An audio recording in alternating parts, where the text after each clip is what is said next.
Meet Ned Kelly, written by Janine Bryan, illustrated by Matt Adams. Ned Kelly was born in 1854 in Beveridge, Victoria. When Ned was a boy, his father died and the family struggled to get by. This is the story of how Ned Kelly became Australia's most famous bushranger.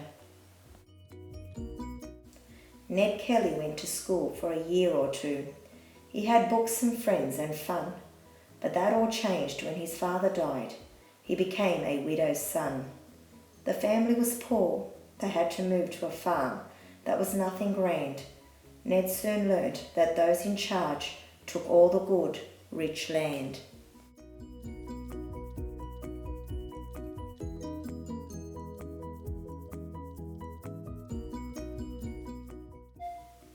Ned loved his family and was brave. He had a sash he wore with pride. A reward it was for saving a mate from a creek running fast and wide. Times were tough as Ned grew up, and police were often near. They picked on Ned and his family, though it was clear Ned held no fear.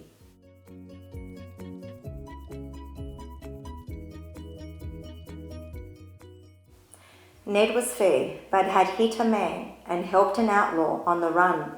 Police wanted him for crimes like these, and sometimes even for none.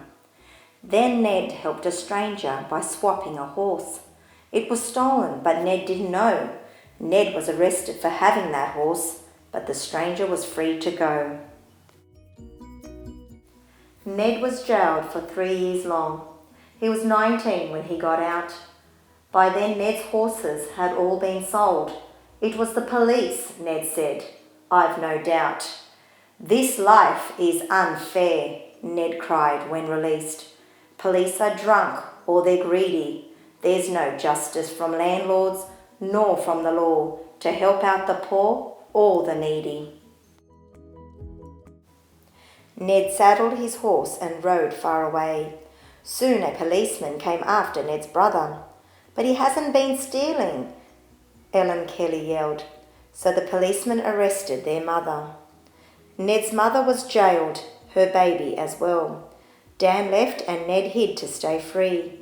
He'd heard that the policeman had lied to the judge, saying, Ned Kelly tried to kill me. Ned grew wild when he heard, and his heart almost broke to think of his mother so sad. He joined brother Dan and 2 mates in the bush, hatched a plan that later turned bad. Police moved fast to hunt Ned Kelly down. His friends warned, watch where you go. Ned said to his mates, we'll outwit the police or they'll shoot me straight off, that I know. We'll ride to their camp at Stringy Bar Creek, take their horses and guns and then go.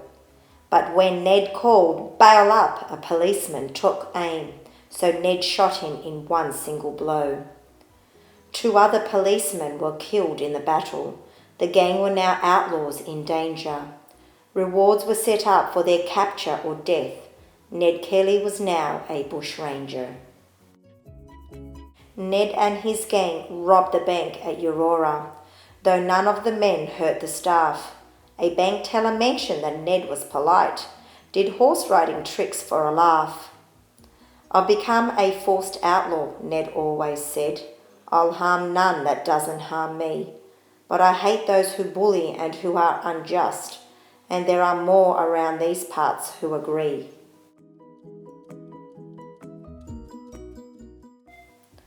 For more than a year, Ned's gang wandered free, although Ned was always on guard.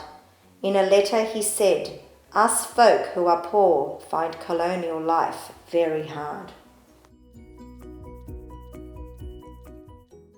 But Ned had good friends who knew his hard times. They helped him in every way. The months soon passed by. The gang wasn't caught. The reward got bigger each day. Police were fed up, and so came an order for hundreds to catch Ned Kelly and his men. Ned needed a plan to stop those police, yet what could he do, how and when? Then came more news that was just as grim. A mate had lied, been untrue. He's betrayed us all, Ned said to his gang. Told police where we are, what we do. We'll get rid of the traitor, that'll bring the police. Then we can get rid of them too. After that there's a chance for us to live free. So listen, boys, here's what we'll do. Ned gathered up those who lived around Glenrowan, locked them up one and all at the inn. I'm not going to hurt you, Ned said to them, but I don't want a fuss or a din. The police were headed to Glenrowan by train. Pull the tracks up, Ned cried. Make it quick. Then the gang fixed their guns and settled to wait for the police to walk into their trick. A hostage talked Ned into letting him go. Leave now, Ned said. Walk off in peace. The man rode away, flagged down the train, and in that way saved the police. A standoff began, which lasted for hours. Ned escaped to warn friends of the danger. At dawn he returned in an outfit of metal, an iron-clad, eerie bushranger. The armour protected Ned's arms, head and waist. The bullets bounced off one by one. Sergeant Steele took a shot at Ned's legs that were bare. With a cry, Ned collapsed and was done. Beneath that thick metal was Ned's long green sash. He'd worn it once more with great pride. He was then led away by police from the inn, from the place where his loyal mates died. Ned Kelly, you are guilty of murder, said the judge.